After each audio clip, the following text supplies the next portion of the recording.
Olá, você que está conosco aqui no canal da BPE. É com muita alegria que a gente começa esse novo programa e aqui logo na estreia eu vou ter o Elias Moraes. O nome desse programa é Vozes do Espiritismo Progressista.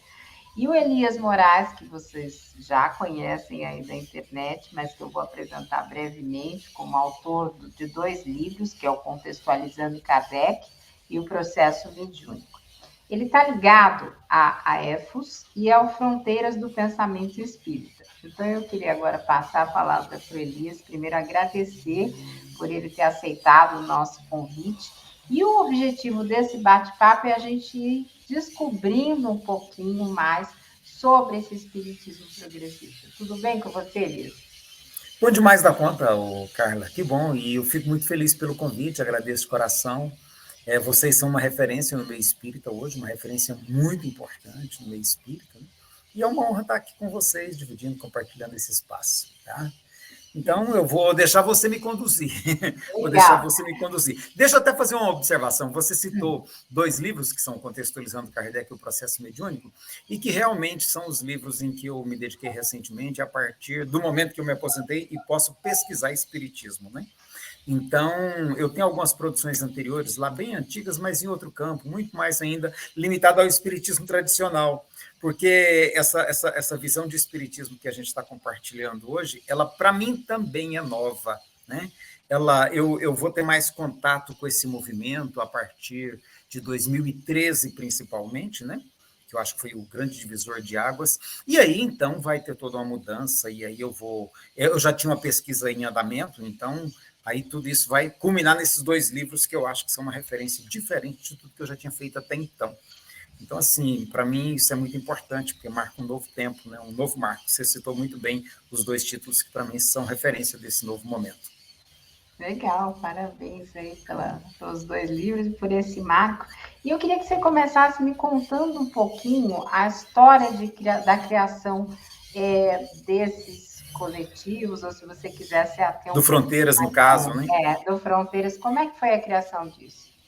Carla, é aí que está a origem de tudo, né? Porque eu notava, eu havia, é engraçado, sabe? Você falando agora, eu estou me lembrando, né, que eu tinha um projeto, um sonho de adolescência, sabe? Né? De poder aposentar cedo para poder me dedicar ao espiritismo. Então, em 2011, eu com 53 anos de idade, eu olhei assim e falei, olha, tempo de contribuição eu já tenho, possibilidade legal eu já tenho umas, né? Só que seria uma aposentadoria proporcional. Aí eu fiz as contas, tudo quanto é jeito, falei, gente, é melhor eu parar agora e me dedicar ao que eu quero do que eu ficar aí mais 10 anos contribuindo para poder me aposentar 100%, né? Um colega do próprio INSS me ajudou a fazer essa análise, né? Então eu tomei a decisão e me aposentei. E aí eu passei a me dedicar exclusivamente à atividade espírita, ou quase exclusivamente, né? E então, assim, e aí eu comecei, a primeira coisa que eu fiz foi uma pesquisa no movimento espírita a respeito de como as pessoas compreendiam a delicada questão, por exemplo, da presença de pessoas homoafetivas no meio espírita. Todo mundo dizia que não tinha preconceito, mas eu notava que havia situações de preconceito, né? Então, fiz uma pesquisa sobre a questão LGBT no meio espírita e fiquei surpreso ao ver que tinha muita resistência à presença de pessoas LGBT. Então, me chamou a atenção. Né? Depois eu fiz uma segunda pesquisa sobre como que os espíritas percebiam a questão da criminalização do aborto. E notei também que havia muita divisão. Então, foi daí que surgiu o canal Fronteiras do Pensamento Espírita, sabe? Eu queria discutir essas questões no meio espírita, e achava que não existia espaço. Eu cheguei a produzir alguns artigos para a FEB, mas quando para o Reformador, mas quando foi para entrar com essas temáticas, eu notei que houve resistência, né? Então, eu percebi que seria mais interessante criar um caminho próprio. Foi daí que surgiu, então, Fronteiras do Pensamento Espírita, com a proposta de discutir a questão LGBT no movimento espírita, a questão da criminalização do aborto, a relação entre eutanásia e suicídio, que no movimento espírita também é absolutamente misturada de uma maneira extremamente inadequada, com uma abordagem muito ruim para a questão do suicídio, né? E também a questão da criminalização do uso de drogas, que é outra chaga social que nós temos. Então, Fronteiras nasceu com esses 4 tópicos como bandeira, sabe? E aí isso não tinha como ser dentro do movimento espírita tradicional. Foi a partir daí que eu tive que começar a criar um caminho próprio se eu quisesse discutir essas questões. E nasceu Fronteiras do Pensamento Espírita. Legal. E, Elias, você sabe um pouquinho da história também do nascimento da EFOS, ou a gente fala isso no... A EFOS, muito boa também. A EFOS, na verdade, ela representa assim, um encontro de um grupo de amigos de juventude aqui em Goiânia. Nós tínhamos uma convivência muito próxima, Signates, Ângela, eu e mais algumas outras pessoas, né, que no final a gente não conseguiu reunir todo mundo. E a gente sempre teve muita vontade de discutir espiritismo numa perspectiva mais aberta, numa reflexão que fosse não dogmática, que buscasse uma aproximação com ciência, ou até mesmo que fosse científica, né? Então, a gente sempre teve resistência a esse tipo de diálogo no meio espírita convencional. Então, em 2017, a gente sentiu que o momento estava assim, de uma possibilidade muito boa de a gente produzir alguma coisa nesse sentido. Então, a EFO surge desse encontro e dessa perspectiva que estava se abrindo naquele momento, né? Então, principalmente Signates, Ângela e eu, a gente se articulou para chamar novos colegas da velha guarda e tentar dar início a esse projeto agora materializado numa instituição. A gente tentou fazer isso dentro da Federação Espírita aqui, sabe? Mas não havia clima, né? Então, com a EFOS, a gente sentiu que a gente tinha liberdade e a gente fundou a associação no dia 10 de dezembro de 2017. Aí nós tivemos lá um grupinho pequeno de umas 20 pessoas que iniciamos a associação. E de lá para cá, a gente tem conseguido realizar alguns bons movimentos nesse sentido de aproximação, ciência, filosofia e a questão da espiritualidade, né? Então, tem sido muito proveitoso. A gente já realizou 3 fóruns que foram muito interessantes do ponto de vista de produção de ideias espíritas, de conhecimento espírita. E a gente está hoje com um projeto de pesquisa numa parceria com a Pontifícia Universidade Católica, aqui em Goiânia, mais a Universidade Federal de Goiás e a EFOS, numa pesquisa a respeito de mediunidade numa perspectiva um pouco psicanalítica, um pouco simbólica, aportando novas perspectivas para o entendimento da mediunidade. É um projeto muito interessante, a gente está numa esperança muito grande com ele, sabe? E acho que tomara que a gente consiga colher bons materiais para análise depois dos nossos colegas que vão dar seguimento nesse estudo, né? Esse material aí eu quero ver, me interessa bastante. Eu, como aluna de psicologia, eu acho que vai ser interessante, tomara. Mas esse material vai ser divulgado, vai virar um livro, ou vocês ainda não conversaram sobre isso? A gente ainda não... Que vai ser divulgado, com certeza vai, né? A gente não sabe ainda o formato disso. Com certeza deve sair aí alguns artigos, e se a gente vê que tem material suficiente para um livro, é claro, a gente também vai publicar sob o formato livro, né? A gente notou na associação que o formato livro ele ainda é uma referência muito importante, sabe? Então, mas a gente prefere livros mais científicos, a gente não quer livro na vertente doutrinária. Nós somos uma associação de pesquisas em ciências humanas e sociais e queremos ser fiéis a essa proposta. Legal, bacana.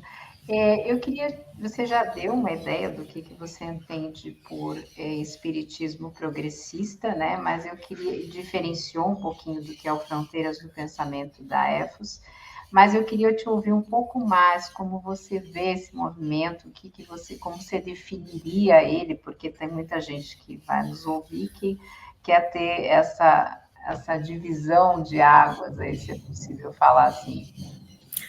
Na verdade, tanto na EFOS quanto no canal Fronteiras do Pensamento Espírita, nós tivemos uma situação delicada. A gente se perguntou assim, escuta, nós somos progressistas, né? E aí surgiu aquela velha questão, e a gente chegou à conclusão, gente, mas será que existe um espiritismo que não seja progressista? Porque parece que não faz sentido, né? O fato é que existe um espiritismo que não é progressista aqui no Brasil, sabe? Então, nós percebemos que a gente transita e dialoga com o espiritismo progressista. A gente não adotou esse rótulo, até porque, como a gente envolve pessoas de várias instituições, e forçosamente não tem nenhuma obrigatoriedade de ninguém afirmar-se de esquerda ou progressista, a gente acabou não usando isso como um rótulo. Mas a gente realmente se relaciona e dialoga com o pessoal progressista que está aberto a esse tipo de discussão. Então, Então, até a gente brinca lá na EFOS, a gente fala assim, olha, se a gente não se diz progressista, mas é o único campo onde a gente hoje dialoga, porque o campo do espiritismo conservador, usando essa expressão que ela é inevitável hoje, eles realmente não estão abertos para esse diálogo. Mas, mesmo assim, a gente continua se relacionando, nós vamos ter palestras em grupos espíritas que ainda estão dentro do perfil conservador ao longo desses próximos 2 anos. Então, a gente está estabelecendo uma relação bastante aberta, sabe, Carla? Bem aberta mesmo. A gente não pretende se fechar a nenhum setor, mas também isso não significa que a gente abra mão de discutir as questões sociais, de enfrentar a problemática social a partir de uma perspectiva que está claramente colocada no campo progressista. Então, a nossa identidade hoje é realmente com o campo progressista, é com os movimentos de esquerda, até porque os movimentos de direita, eles têm uma posição muito claramente definida, né? Não existe nenhuma uma direita hoje mais liberal no sentido ideológico do termo, não existe hoje. Hoje a direita é totalmente conservadora. Então, nós não temos hoje campo de discussão nesse ambiente. Então, nós vamos estar discutindo, mesmo nos centros espíritas conservadores que aceitarem a nossa presença, vamos estar discutindo a partir dessas perspectivas que, inevitavelmente, estão situadas dentro do campo progressista. Legal.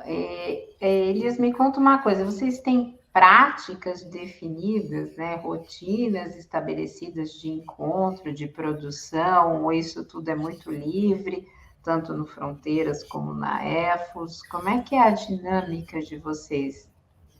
Olha, o Fronteiras, ele da maneira que ele nasceu, era muito. A gente teve que fazer do Fronteiras um campo bem fechado, sabe? Bem fechado, porque a gente estava discutindo com um meio espírita bastante conservador, a gente não tinha todo esse campo progressista que está colocado hoje, né? Em 2016 foi quando o Fronteiras começou, no início de 2016.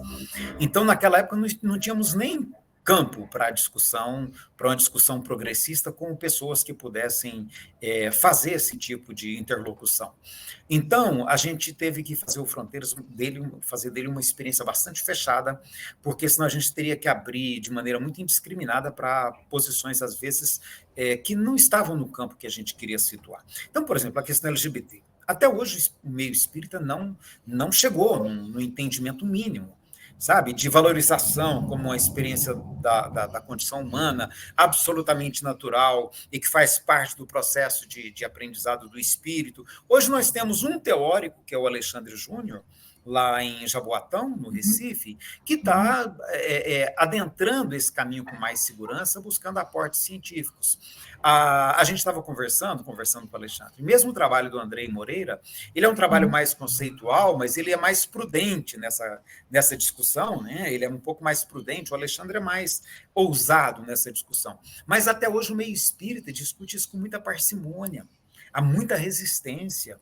Então, naquela época, o Fronteiras também teve que se colocar assim, colocar bem firmes as posições. Olha, nós somos militantes pela extinção da LGBTfobia, né? Nós somos militantes contra a LGBTfobia, nós somos militantes contra a criminalização do aborto, nós somos militantes contra a criminalização das drogas, sabe? E nós somos contrários a essas abordagens criminalizadoras do suicídio que tem por aí, porque no meio espírita parece que, se fosse possível, botava o suicida na cadeia, né? Então, assim, essas posições foram muito fechadas a princípio. Hoje a gente está abrindo com o Saulo Monteiro, que está vindo oferecer um material interessante para o Fronteiras, e hoje a gente já tem mais elementos de interlocução. No começo isso era bastante árido, né?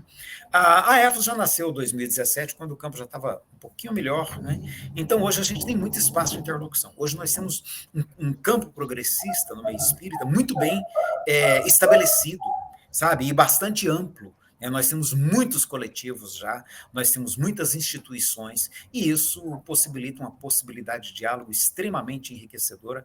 Nós temos certeza que isso vai gerar muitos frutos bons para nós todos no meio espírita. Legal. Bom, esperamos que sim, né? Precisamos Eu tenho muita esperança, eu sou um esperançoso, viu, Carla? E Esperançoso do você verbo esperançar, que espera agindo, sabe? esperar agindo é sempre Esperar um agindo. caminho bastante bom, né? A gente pode colher mais frutos. E, Elias, eu queria saber de você aí que você disse que se aposentou para estudar espiritismo, né?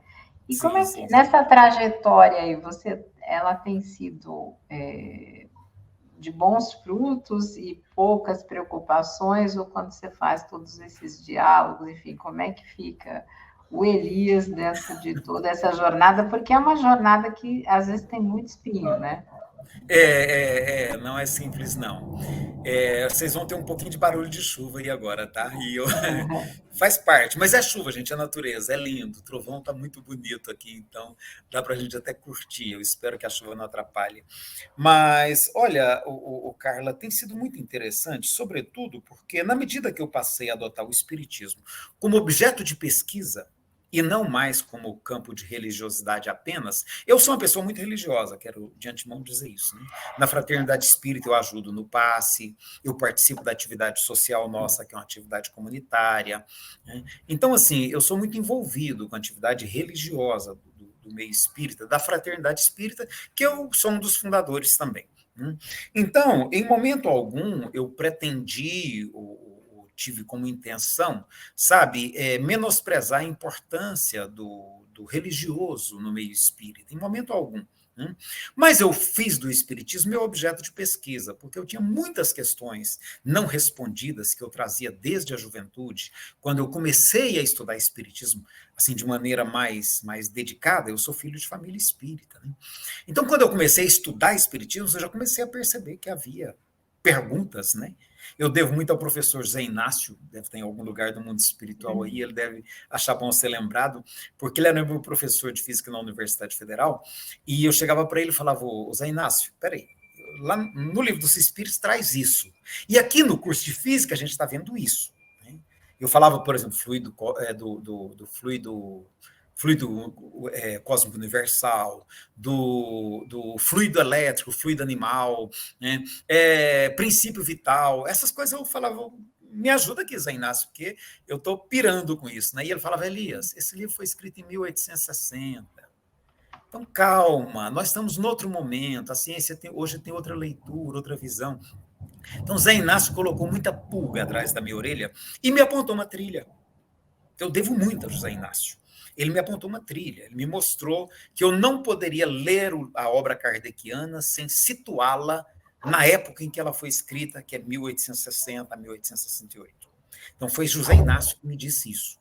E aí eu comecei a estudar agora, já aposentado, a reestudar tudo que eu tinha visto.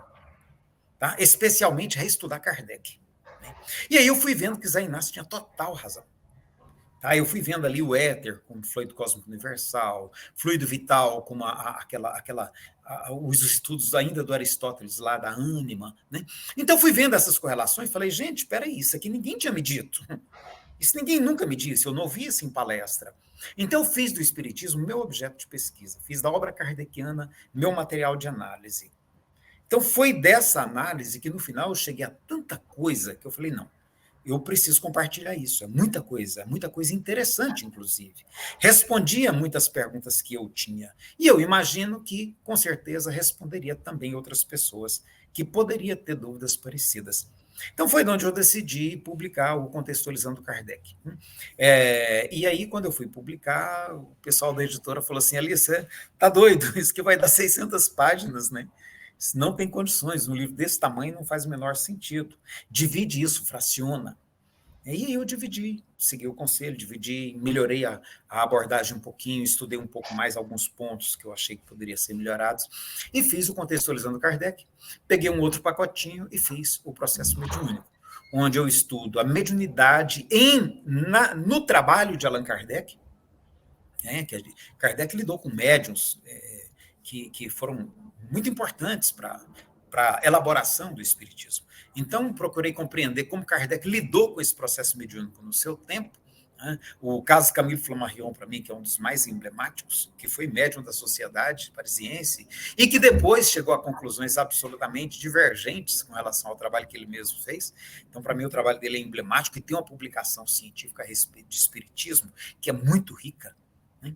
Então, e peguei tanto a produção na época de Kardec quanto a produção do Chico Xavier, que é o caso mais interessante que nós temos no Brasil. Com esse material, eu elaborei, então, o processo mediúnico, que eu acho que é uma contribuição também para uma melhor compreensão, sabe, da mediunidade, sobretudo no campo da produção de conhecimento. E você mencionou, obrigada, você mencionou para mim a fraternidade. O que é a fraternidade? Lá você tem um trabalho mediúnico também? Temos. A fraternidade é um centro espírita absolutamente convencional. Convencional até no sentido de palestras na terça-feira, né? Que até eu tenho uma briga com meus colegas lá, que eu não gostaria que chamasse de reunião pública, e eles insistem que o nome melhor é reunião pública. Eu falo, gente, isso é do século XIX, isso não existe mais, mas prevalece e a gente se entende, né? Então, a gente tem reuniões de palestras às terças-feiras, a gente tem reunião de assistência espiritual às quintas-feiras. Aí a gente tem um grupo mediúnico que se reúne todas as quartas-feiras e que eu tive de renunciar agora, porque como minha esposa é coordenadora e a pandemia trouxe para dentro de casa o pai dela, então agora a gente tem que um está numa atividade e outro está em outra, alguém tem que ficar em casa, né? Então eu tive que deixar que ela fique no grupo mediúnico e eu fui para a quinta-feira, onde eu estou trabalhando na equipe de passe, que eu acho que é uma atividade muito prazerosa, muito gostosa. Você lida direto com a busca das pessoas por reconforto espiritual, e eu acho que isso me faz muito bem. E também atuo no sábado, quando a gente tem uma atividade comunitária, onde eu atuo com crianças. Toda a vida eu trabalhei com infância, gosto muito, acho que é um trabalho... E lá a gente faz um trabalho absolutamente diferente, que a gente vai apresentar no Fronteiras. Nós vamos fazer uma discussão sobre essa proposta que a gente faz lá, que é muito, muito diferente também. Não é um trabalho convencional. A gente sempre trabalhou voltado para a questão da educação, porque a gente entende que a maior necessidade das nossas crianças é conseguir sair das referências, dos limites, né, a que eles estão presos ali, porque é uma comunidade de periferia, e a gente investe muito em educação, sabe? Formação escolar. Formação escolar. A gente acredita que a formação escolar ela abre campos para essa garotada que, sabe, que a gente não teria como abrir de outra maneira. Então, é assim que a gente compreende e a gente faz esse trabalho no sábado voltado para isso. Legal. A gente hoje tem doutores que saíram de lá, Carla. Ah, que experiência bacana. A gente tem doutores hoje. Eu fico muito feliz de ver o Fernando hoje com doutorado. Fico muito feliz de ver a Celita com especializações na área de gestão pública, de serviço social, a Lecilda, sabe? E outras pessoas. A gente tem pessoas que conseguiram se projetar muito bem, sabe? Graças a Deus, né? E por esse trabalho, assim, que o nosso trabalho, de alguma maneira, contribuiu, né? Isso é muito bom. Legal. E voltando à EFOS e ao Fronteiras do Pensamento, quais são os outros progressistas, né, coletivos progressistas que vocês mais dialogam e tem alguma perspectiva, alguma ideia de um trabalho mais coletivo? Como é que vocês pensam isso? Olha, nós temos uma relação muito próxima com o pessoal do Ágora Espírita, com o pessoal do Coletivo Espírita Maria Filipa, a Casa da Sopa de Fortaleza, com o CPDOC em São Paulo, com o Centro de Cultura Espírita Livre Pensar, com o pessoal da CEPA, Associação Espírita Internacional. Nós temos relação mais próxima... esses são os primeiros que vêm à mente, né? E tem alguns outros grupos com quem a gente interage um pouquinho menos, a gente tem interação boa também com o pessoal do SK, que é também um grupo muito forte dentro do Facebook hoje. Tem alguns grupos hoje totalmente virtuais, como o colega Rui Diamantino, não me lembro o nome dele, lá em Vila Bela, no Espírito Santo. Nós temos relacionamento com a Sociedade Espírita Allan Kardec em Bonito, no Mato Grosso. Então, a gente está se relacionando com um monte de gente, sabe, que está buscando essa perspectiva de espiritismo socialmente engajado. né? Porque eu acho que a grande diferença é essa, é um espiritismo que é socialmente engajado, que tem consciência da nossa participação política na sociedade, né? Que sai daquela perspectiva de um espiritismo alienante, que eu acho que é a principal diferença, né? Então, a gente tem contato com todos esses grupos, a gente está... eu, pessoalmente, estou integrado também numa pesquisa da CEPA, e tem a nossa, que eu participo aqui, e tem essa da CEPA também, né? E estou ajudando indiretamente a Antônia, lá da Espanha, que também está tentando estruturar uma pesquisa nos moldes kardecianos a respeito de mediunidade, e a gente está também tentando oferecer apoio à distância, porque nós não vamos poder nos envolver em mais um campo de pesquisa, mas a gente pode ajudar de alguma maneira. Acho que nós estamos conseguindo uns bons parceiros para eles aqui no Brasil. Eles querem fazer pesquisa com grupos de vários países, e aqui no Brasil a gente está sendo uma ponte para facilitar esse intercâmbio. Então, eu confesso que eu sou muito otimista com todo esse movimento e acho que vai trazer muitos frutos para todos nós.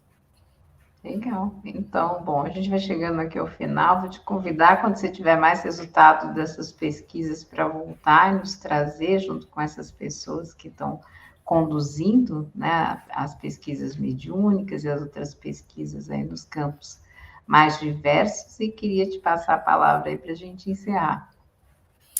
Olha, a minha palavra é gratidão, Carla. Muito obrigado a vocês por estabelecer esse diálogo, esse bate-papo, né? Eu considero, você viu que eu nem citei Dora Encontre, né? Nem citei a BPE e Dora Encontre, e nem precisa, porque para mim ela é a primeira referência. A BPE tem uma história no movimento espírita brasileiro, a Dora tem uma presença e uma história no meio espírita brasileiro, já não é de agora, é de muito antes de tudo isso. Então, eu acho que vocês devem ser provavelmente o primeiro grupo que se colocou e se posicionou claramente no meio espírita, e eu me sinto muito honrado de estar aqui batendo papo com vocês, né? E com toda certeza eu vou, sim, disponibilizar o que a gente for conseguindo nessas pesquisas. A pesquisa da CEPRA é sobre gênero, eu acho isso muito interessante, já abraçaram um tema bastante relevante para o meio espírita, e eu espero estar podendo compartilhar com vocês resultados importantes aí daqui aí alguns meses, até para o final do ano. Eu creio que a gente já tem material bom para a gente começar a conversar, estruturando alguma coisa aí que possa ser compartilhada. Legal. Então, gente, obrigada por vocês estarem aqui conosco no canal da BPE, sempre uma alegria. Lembrando que depois esse bate-papo será retransmitido no canal Paz e Bem. E, Elias, contamos com você, com toda essa força aí dentro do movimento progressista, para a gente trazer muita novidade e atualizar, né, um pouquinho mais esse trabalho grandioso de Kardec. Um beijo Atualidade. Grande. Perfeito. Um grande abraço, Carla. Muito obrigado a você. Obrigada.